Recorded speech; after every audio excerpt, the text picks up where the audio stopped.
Hey, what up? This is Ed Gage at HorrorHound in Cincinnati, Ohio. I'm standing with the one and only Ellie Cornell, who is best known for her performance in Halloween 4 and 5, my favorite franchise. How you doing today? Awesome. This is my first trip to Cincinnati, my first HorrorHound show, and it's been a blast. Tell us about how did you get the role for I'm off today. How'd you get the role in Halloween 4? I read for it a couple times in Los Angeles, and they screen tested me on a Friday. They told me I had it on Monday. It was such a thrill. Yeah, I'm sure I've seen a lot of the behind the scenes stuff, like especially with the truck scene, like people were just jumping on the truck and all that. I mean, but other than that, like, what was your favorite scene in the Halloween 4 to do? Probably the whole rooftop sequence with Danielle on my back. They wouldn't let us do any of the cable work, like falling off the roof, but the whole rooftop thing was just Danielle and I. It was a lot of work. It was really cold that night. That was, I think, my last night working. So, but Danielle and I worked 39 of the 40 full shoot days, so it was a lot. And we learned a lot in the process with Dwight. Yeah, how long was shooting the whole film going on for? I think we shot it in Salt Lake City over a 40-day period, most of which were night shoots, which is always really tricky. Well, of course, it's Halloween. It has to be dark and creepy. Yeah, tell us about Donald Pleasence. What was he like to work with? The consummate professional. He would just come in, nail it, like one take, done. It was such an honor to work with him. He seemed like such a great guy, from what I heard. He was a really soft-spoken, funny, sweet man, and we were all really lucky to have him in our presence for the shoots. Yeah, I mean, I've been a huge fan of his work for a long time, and even yours on that matter. I mean, I remember you said Dominique, the director of Halloween 5, said he wanted you to be in Halloween 5 more, and you said that he wished you didn't kill off your character so early. But I mean, I'm sure.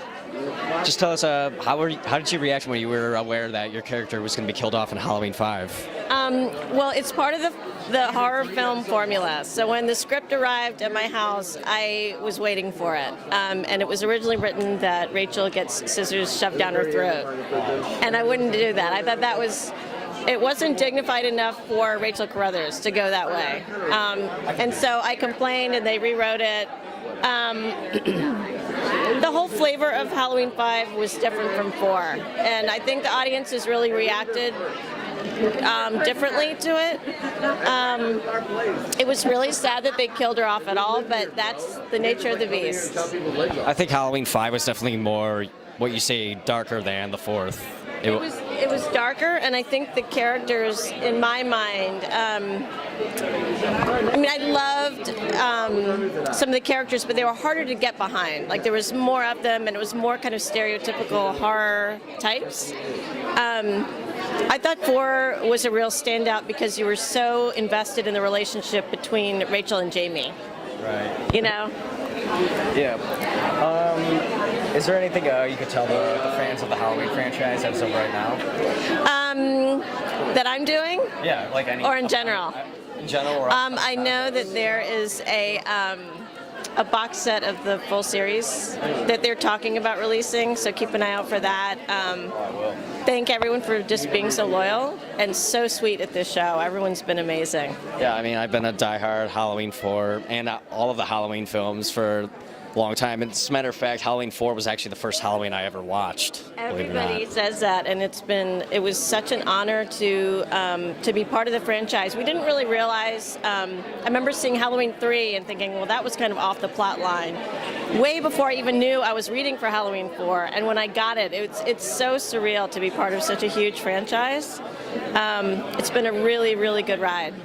Tell us about Donald Shanks and George Wilbur. Sweetest, most soft-spoken. Don Shanks is a huge flirt. I've heard. Yeah.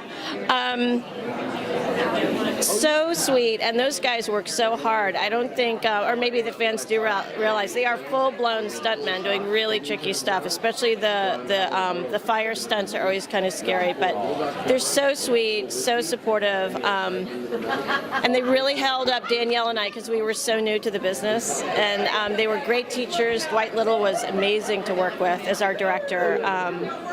Always a pleasure to work with those guys. They're very good at what they do. Yeah, Dwight's made a lot of great films over the years. He has, and I just saw him in November. He's doing great, and I couldn't have asked for a better director, honestly. And I think he brought out the best in us for what he needed. And I tried so hard to get Michael Myers. I hit him with that truck. I just couldn't kill him. So he keeps going. Yeah, what is did you actually drive the truck into like a dummy or something like that? We drove I think the initial strike was a dummy where his neck snaps against the truck. Right. But a lot of the movement for the truck was movie magic, and Earl getting his head ripped off, movie magic. So it was so fun to see it with a live audience, with the music and the effects and the CGI. It was such a thrill. Well, thank you so much for doing this. Pleasure, you guys. All right, good luck to you on all your future film projects. Take care. All right.